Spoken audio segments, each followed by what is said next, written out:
conseille aussi de lire.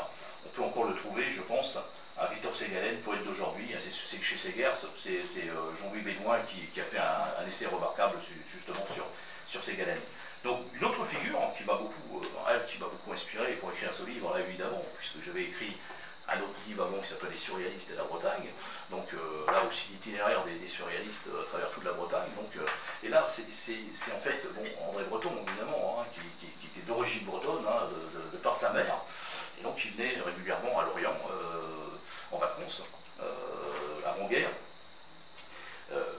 Et là donc évidemment on retrouve chez lui, chez Breton aussi cet intérêt pour la matière de Bretagne. Hein, il a écrit énormément de choses qui c'est assez étonnant. Par exemple, dans L'Amour fou, on retrouve ce cheminement là qui va de Fort Bloqué, hein, jusqu'à le Fort du Lort, hein, où il parle ce fameux hasard objectif. Hein, mais bon, je ne vais pas revenir là-dessus parce que ce serait beaucoup trop. On ne va pas raconter toute l'histoire parce que dans le livre, ça s'appelle L'Amour fou. Hein, et là, on retrouve aussi vraiment cet écrivain de la grande route, de l'imaginaire chez Breton, parce que c'est vraiment là qu'on retrouve vraiment cette dimension, cette amplitude, je dirais, hein, avec toujours cette idée des deux réalités opposées, c'est ça le surréalisme, hein, la résolution des contraires. Et donc, voilà, alors évidemment, il va s'intéresser aussi grâce à Jean Barcal, mais ça je vous l'ai déjà, et je le dis, je l'explique aussi ici dans ce livre, Les surréalistes et la Bretagne. Donc il va s'intéresser au cycle arthurien, donc antérieur à l'évangélisation. Donc, alors c'est le cycle, dans ce cycle, il devine en fait toute la vigueur émancipatrice en fait, hein, une force puisée sur les rivages entre Fort Bloqué, hein, et le Fort du Lort. Alors, le Fort du Lort, vous le situez peut-être à Guidel, il y a un fort là justement. C'est ce fort-là dont il parle dans le livre, justement, qui évoque justement ce hasard objectif, l'éleveur de renards argentés qui a assassiné sa femme, etc. Donc tout ça, ça se passe là, quoi, en fait. Hein. Ça, c'est important de le savoir, parce que c'est... alors, évidemment, on retrouve toujours cette dimension de l'utopie aussi, hein, parce que c'est l'utopie, et les utopies d'aujourd'hui sont les réalités de demain, je le dis toujours. Et c'est vrai qu'il y a aussi ce rapport à une dimension irréelle. Moi, je dis que le surréalisme, en fait, c'est plus de réalité, donc c'est pas une dimension surréelle, c'est plus de réalité, plus de force de vie, tout simplement, hein, pour résumer les choses. Et Breton, c'était, pour résumer un peu, je dirais, la personnalité de Breton, parce que c'est un peu complexe de résumer la personnalité de Breton, parce que c'est quand même un personnage, je veux dire, tellement complexe, avec une profondeur d'esprit et de réflexion, que c'est difficile de vraiment d'aborder tous les aspects du personnage, tous les aspects de la personnalité. Il pouvait être horripilant, c'est sûr, il avait ce côté-là, un peu autoritaire, c'est vrai, mais je pense qu'il fallait à cette époque-là avoir une certaine autorité, sinon on n'était pas entendu, et puis je pense on sortait aussi d'une période très difficile quand même. Il y a eu la guerre 14-18, il y a tout un contexte quand même qui fait que le surréalisme naît de Dada, quoi, en fait. Hein, 1922, hein, le groupe se crée, le manifeste du surréalisme 1924, donc c'est vrai que là on a vraiment c'est important. Hein, pour lui, Breton arrive à un moment où il faut bousculer les choses.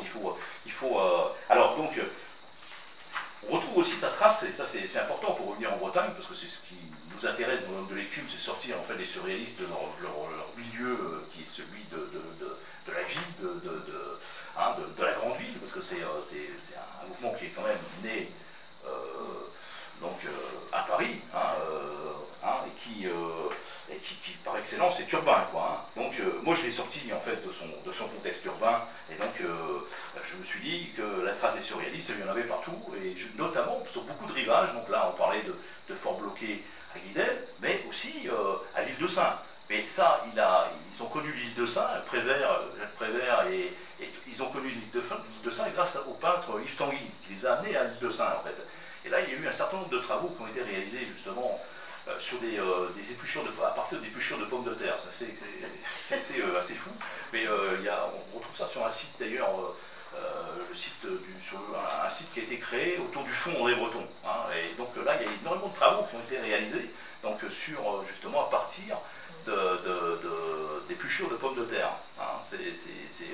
Alors, évidemment, tous ces îles-là, notamment l'île de Sam, il y a aussi Ouessant, on retrouve sa trace justement dans ce fameux hôtel l'hôtel en fait, c'est l'hôtel de la Duchesse Sam. Donc, alors, il est en séjour là-bas, il séjourne là-bas en 1952 à l'hôtel de la Duchesse Anne. Donc, alors il va revenir deux fois en fait à Ouessant. Il va revenir aussi, il va venir avec le Benjamin Perret, Fénéon. Il va vraiment aussi sillonner tous ces il parle même du problème de Penarlan hein, dans un de ses textes. Et donc c'est vrai que là on retrouve aussi ces traces-là de cette idée de l'homme de l'écume, je dirais une volonté de revenir peut-être à un lieu intermédiaire, un silence, qui pour moi est le rivage, qui est un lieu de révélation, pas forcément au sens religieux du terme, mais un lieu de silence. Hein. Il fait silence en fait, hein, pour revenir à quelque chose de peut-être voilà, qui va redonner une dimension à cette, bon, je veux dire, aussi cet enfermement, qui est quand même l'urbanité, à cette époque-là, on n'était pas aussi développé que maintenant, mais enfin, quand même, hein, on était quand même dans une autre dimension. L'œil à l'état sauvage, c'est lui qui dit d'ailleurs, l'œil à l'état sauvage, c'est vraiment, on est vraiment dans cette, chez Breton, dans cet intérêt, justement à la fois pour le mythe celtique, et aussi pour le cycle arthurien dont je vous parlais tout à l'heure, donc pour tout ce qui est émancipateur en fait. Voilà, et on retrouve cette dimension dans le cycle arthurien.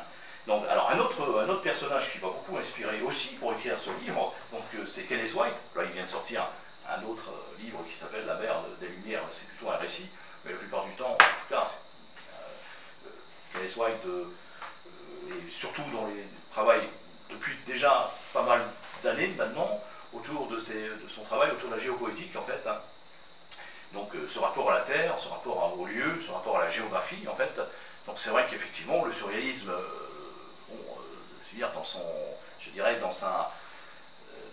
oui, le surréalisme, quand on lit les surréalistes des textes de Benjamin Perret, il n'y a pas forcément ce rapport au lieu, c'est plutôt des errances. On est dans une errance, il y a le lieu, mais il y a surtout l'étrangeté du lieu, quoi.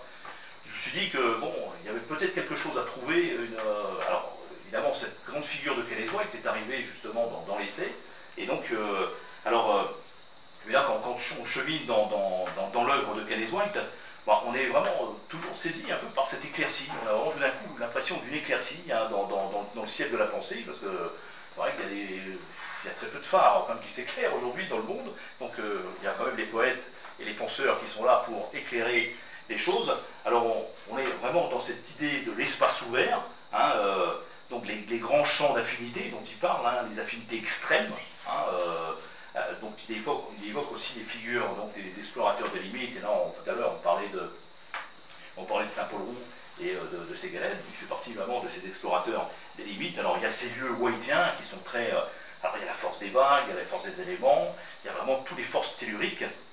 Alors, tout ça, ça constitue en fait on va dire des systèmes ouverts, hein, des champs magnétiques, hein, les champs magnétiques de Breton.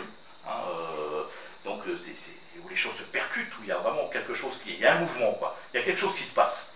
Hein, on n'est pas dans l'immobilité. Alors, c'est tous ces rapports telluriques. Ces rapports telluriques au monde bah, sont prompts à capter une poésie de haut vol.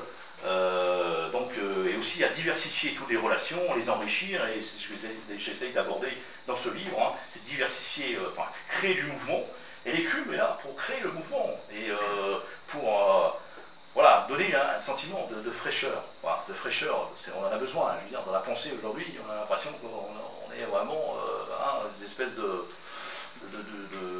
on est dans un contexte mortifère, quoi, voilà, c'est ça. Et donc, on essaye de sortir, de créer cette espèce de bouleversement. Hein, alors, il y a un texte magnifique qui illustre très très bien ce que dit White, la pensée de White. En fait, c'est travailler, tout élaborer, un lieu pour accueillir une étrangeté. Alors, on reparle des surréalistes, de leur étrangeté, le rapport du lieu et de l'étrangeté. Donc, une étrangeté, donc un lieu pour accueillir une étrangeté, et dans cette profondeur invisible, dans un au-delà des apparences, qu'évolue le voyageur cheminant le long des lisières de ces chemins bordés d'ajoncs, espace pélagien d'avant les murs, présent encore dans le cri des mouettes, dans le fracas des vagues, dans ses ombres, ses lumières, mais qui entend, qui voit, qui sait dire. Voilà, c'est vraiment, hein, c'est vraiment la pensée de... Et aussi le poème, hein, parce que Kelly White, avant d'être un penseur, est un poète. Ça, c'est... Alors, évidemment, avec lui, comme il est quand même une formation de géographe, hein, donc... alors avec lui, avec Kelly White, c'est vrai que ce qui est très très intéressant, c'est qu'on est vraiment, on déplie les cartes, quoi. Hein, on déplie les cartes de, c'est vraiment magnifique une carte, on la déplie. Hein. Alors avec ses méridiens, alors les lignes magnétiques autour des pôles. Alors c'est vrai que Kelly White, il associe en fait tous ces lignes qui sont autour des pôles, enfin tous les courants contraires. Et pour lui, c'est une image du surréalisme. Hein, là, c'est vraiment, moi j'ai trouvé que c'était, voilà, il y avait là une analogie en fait très intéressante et donc que j'ai exploré aussi dans cet essai. Donc voilà, et puis évidemment, il rappelle des choses qui, enfin, on est vraiment dans une, enfin il rappelle qu'on est quand même dans une culture un peu figée, bureaucratique. Ça, je veux dire, on le sait, hein, c'est quelque chose qu'on le ressent quand on est dans la vie culturelle parfois.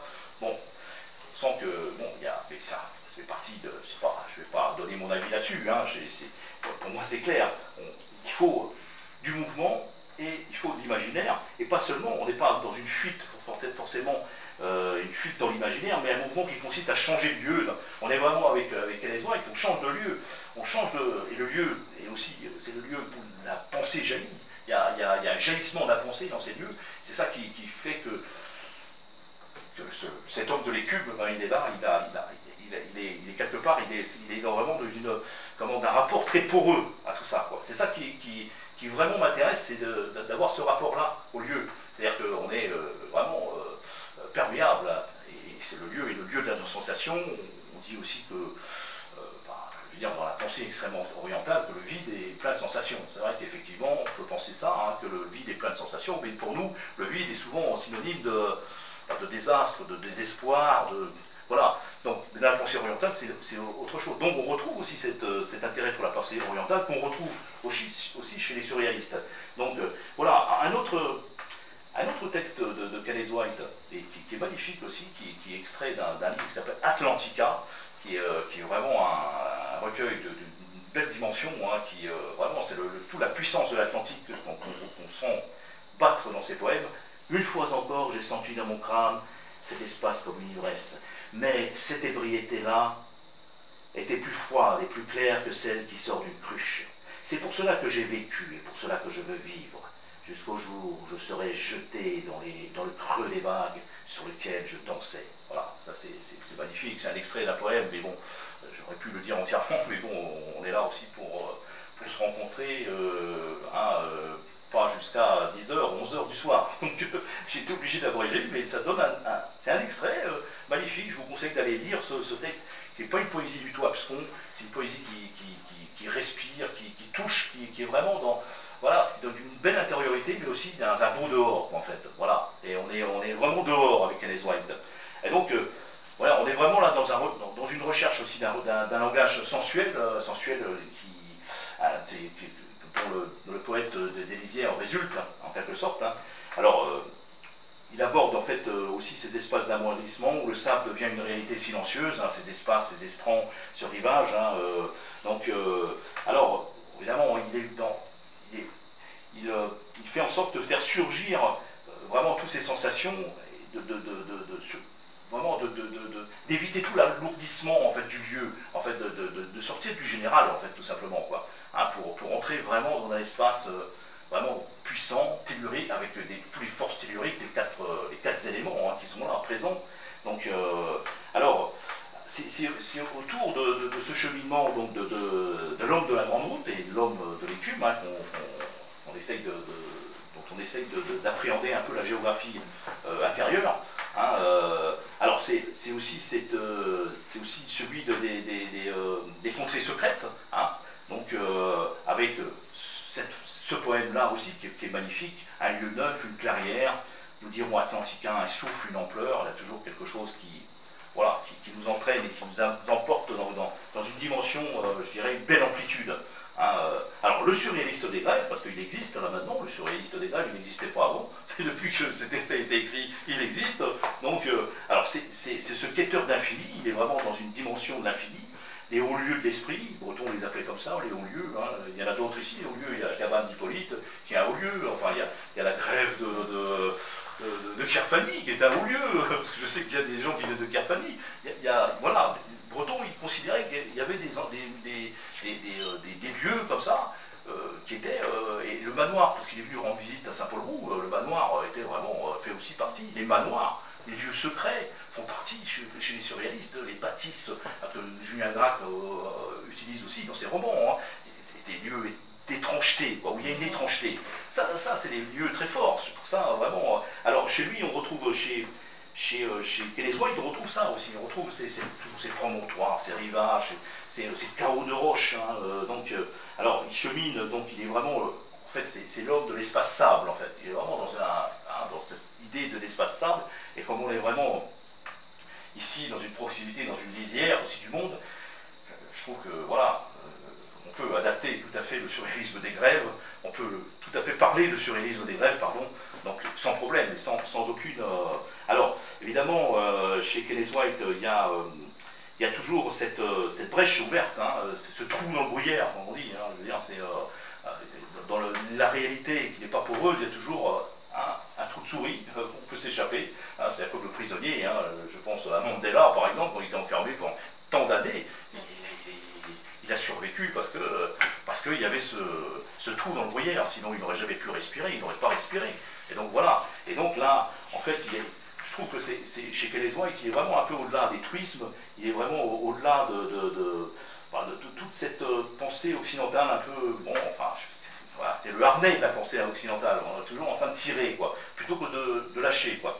Donc, voilà, et il est aussi dans cette espèce d'image toujours de la coïncidence des opposés, la résolution des contraires, hein, deux images opposées qui se rencontrent, parfois ça fait ça peut créer des choses, des belles choses, quoi, en fait, c'est ça. Donc, voilà, et donc avec Kelly-White, j'ai cheminé assez très longtemps, donc, bon, on retrouve en fait, cette dimension, cette culture riche et vivifiante qui est là, à notre portée en fait, hein, alors aussi ce désordre, qui s'ordonne à l'infini, parce qu'un désordre, c'est toujours un peu la raison de cet élémentaire, c'est pas forcément le désordre, c'est l'ordre aussi d'une certaine manière. Et les pensées s'ordonnent dans le désordre. En fait, la poésie c'est pareil. La poésie est très fragmentée, elle s'ordonne dans le désordre, tout simplement, quoi. Et puis cet esprit insurrectionnel, on en a besoin, hein, au-delà du politique. Je dirais mettre un peu plus de politique dans la poétique plus poétique dans le politique, ça serait pas mal aussi. Hein. Donc, avec toujours cette envie de rêver, tout simplement, hein, cette quête de trésor, cette quête de trésor et de secret, parce que l'existence n'est pas juste faite pour penser à faire des économies. La vie, l'existence n'est pas basée sur l'économie, quoi. Je veux dire, bon, c'est vrai que c'est important, il faut qu'une société soit... Mais c'est important aussi qu'il y ait une dimension, je dirais, autre. Je veux dire, la dimension culturelle, on l'aborde très peu, en fait, finalement, au fond. Je veux dire, on n'entend pas beaucoup, en fait, dans les discours politiques actuellement. Les politiques parlent de culture, enfin, je veux dire, c'est fondamental, quoi. C'est comme l'air qu'on respire. L'homme n'est pas uniquement une machine à produire. Ce serait